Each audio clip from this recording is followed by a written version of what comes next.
As you begin your practice journey, it's a 3-minute practice that we start with. And so for the first week in chapter 1 on leadership, the instruction is, and or some variation that you might be given by your teacher, is to sit for 3 minutes.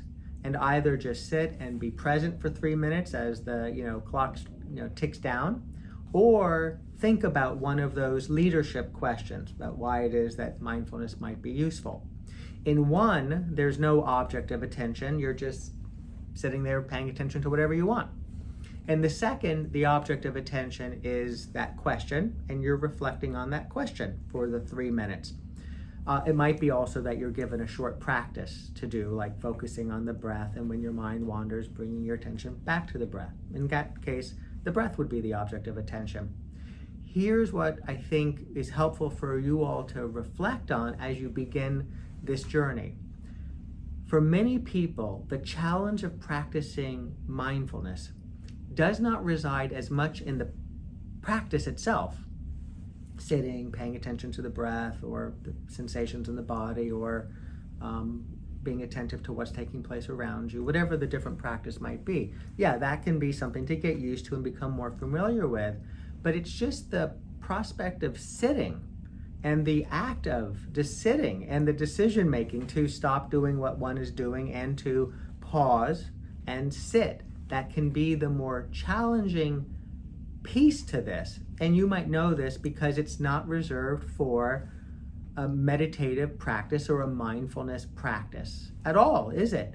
You could be sitting to play the piano or to practice the violin or to plan out your day or to begin reading something that you are learning. And you may find after a few moments that you're a little antsy and you get up to get something to eat, or you reach for your phone and you check out something that's a little bit more interesting.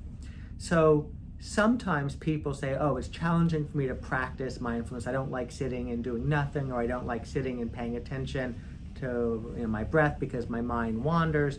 And they attribute it to the practice, when in fact it's, I think, more properly attributed, at least at this stage, to just shifting gears and doing something that's a little less stimulating.